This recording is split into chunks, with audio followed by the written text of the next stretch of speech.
Welcome to the Ask the Expert session. My name is Carla Bundick, Director of Business Development at SmithLife Homecare.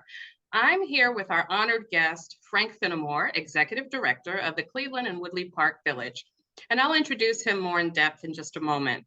I would like to mention that SmithLife Homecare Ask the Expert series focuses on providing valuable information and resources to our community while helping them age in place. We are a sister company with Charles E. Smith Life Communities, another trusted brand for elder care in the community for over 110 years. We serve the Washington, D.C. and Montgomery County areas. We're excited today to discuss the many ways that Cleveland and Woodley Park Village helps older adults in Washington, D.C. area age in place. So welcome, Frank. It's great to see you again. Great. Wonderful to see you. Thanks for inviting me. Thank you. Frank, can you tell us a little bit about yourself, where you're from, and a little bit about your background prior to joining Cleveland and Woodley Park Village? Sure. Despite growing up in Northern Virginia, consider myself a fifth-generation Washingtonian. Oh. I've lived in Washington D.C. proper, since I graduated from college. And my father grew up on Pennsylvania Avenue in the house that his grandparents owned. So Washington is very special to me, and it's rare to have a native here, I think. That's awesome. I like to hear that. I would say it's almost rare that I find native Washingtonians in my day-to-day business. I'm a fourth-generation Washingtonian, and my family grew up in Northwest D.C. As well. So good to hear. Can you give us some background on the mission of the villages in general in Washington, D.C., and more specifically about your village at Cleveland and Woodley Park? Sure, of course. Villages are throughout the United States. There are about 300 villages nationwide.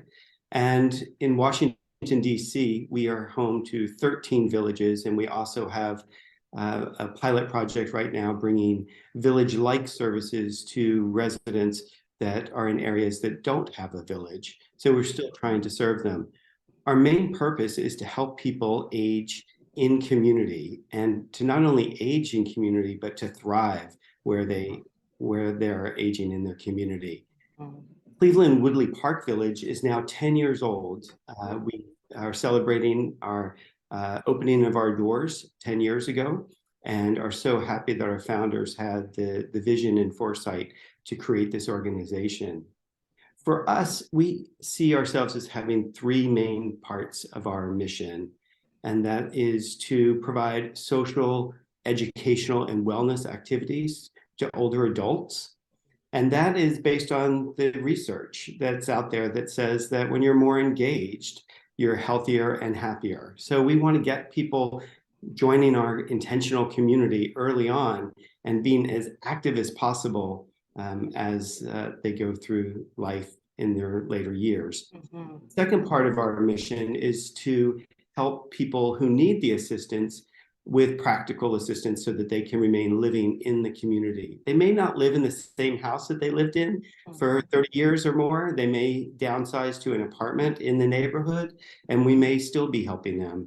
We do some practical things for people, such as giving them rides to medical appointments.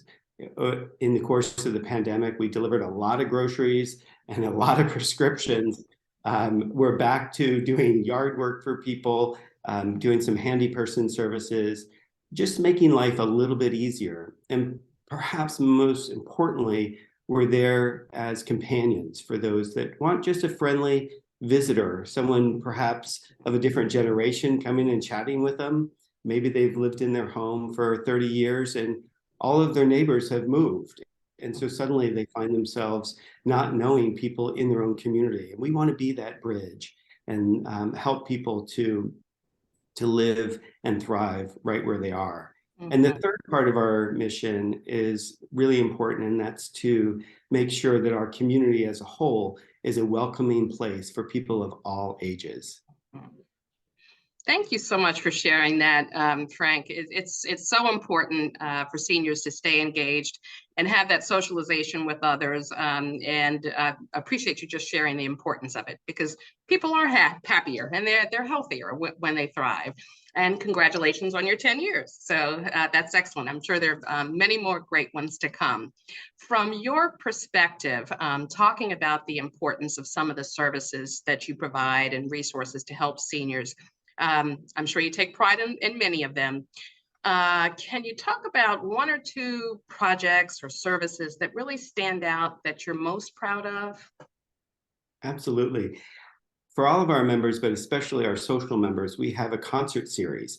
It begins in the nice warm weather of the spring in DC, and it goes through the fall. And those are concerts of various types. We've had classical musicians, choral groups, jazz pianists, all bringing great music as well as camaraderie. We advertise those widely in the community, Nice. and we invite the whole community to join us in treasured spots. So, for example, we've gone to the Murray School, we've gone to the Omni Shorehams lovely garden, Nice. Darren Conservancy, Rosedale Conservancy, and we're just delighted to be partnering with those important groups in our neighborhood to offer something of value for people of all ages, but especially older adults. That's wonderful. I appreciate you sharing that. The concerts just sound just really exciting, especially at the summertime when the weather starts to change. One of the things that I realized from just my own parents is that my mother was just very much the social butterfly. My father was not exactly the same. He was, more reserved, and she was the one who got him out. So I'm sure you have couples and some that are a little bit more reluctant to maybe join, but they appreciate the services once they become a part of the community. Is that something that you've seen? Absolutely. We do have men that join us, and we're very happy that they do. Men that have, wives and partners, but also single men that join us, and we're actively looking for specific activities that may appeal to various groups, including men. We have a really great programs team now that really looks at the types of members that we have and the various interests, and we try to develop programs that suit everybody, something for everybody. Everyone may not go to everything, but we want there to be something for everyone. Sure, that's great. I think one of the things that's really special about the resources and the services that you provide is that you have volunteers that help to do that. How do you recruit them, and where do they come from? Are they in the neighborhood, the volunteers that you have? All of our volunteers are from the neighborhood, and we go to community farmer markets, as well as community events, picnics, and things like that, and let them know through a nice table that we have with information and people staffing the table what it is that we're trying to do and engage them. We also advertise on our community listserv, the Cleveland Park listserv, which has over 12,000 people, and we give them specific information about what our needs are.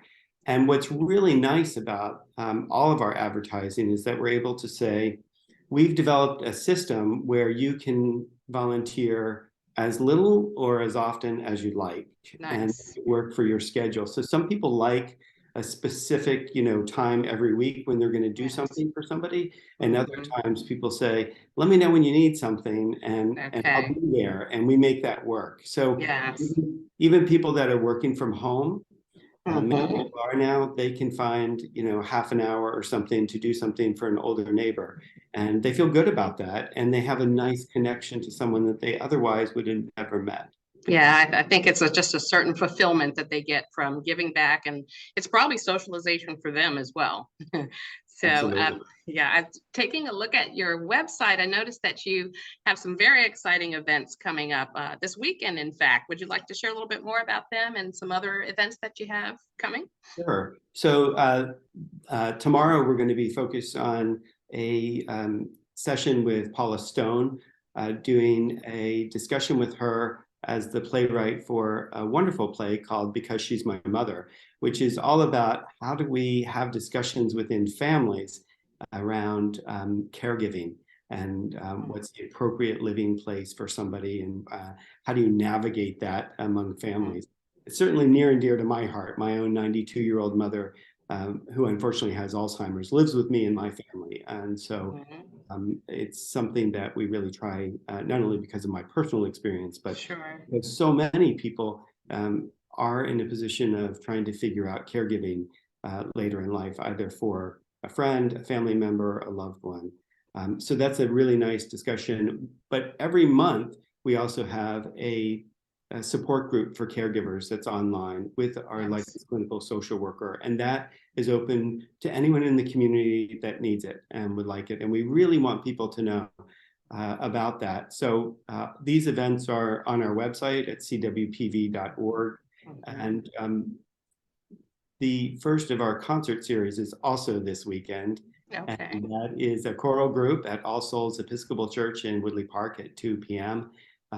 Mass are encouraged, and we're inviting people to come and just have a nice, relaxing afternoon. It's supposed to be a rainy forecast, so it'll be a nice way to put out the rain and enjoy things. And we'll be letting people know about our upcoming events in the concert series. That's fantastic. Yes, thank you so much for sharing that. And then also just that from the personal perspective with your mom, my dad was 93 when he had just the early signs of dementia, and getting him out I grew up in Columbia, Maryland, and there was always parks and concerts. And even then, just the music itself was uplifting for him, and he could still engage, although memory was going a little bit. It was just nice to see that music and concerts are just as fun and really help to make his day. So thanks for sharing that. Absolutely. And, you know, everybody enjoys music, but those that are cognitively compromised in some way still enjoy music. There's no dialogue to follow. And it brings back such wonderful memories just through the lyrics. And absolutely. Thank you so much for sharing that. We all have a favorite part of our jobs, Frank, and I can tell you're passionate about what you do. What's the favorite part of what you do in your role? Really seeing how we touch people's lives. You know, I can think of a woman, I'll call her Sheila, who moved to Woodley Park in the midst of the pandemic, and she's 65. And she didn't want to be in the suburbs anymore. She wanted to be where she could walk around to various museums, but she didn't know anybody. And now she has a community. Or I think about Melody, who lived here in Woodley Park for 50 years. All of her neighbors have moved.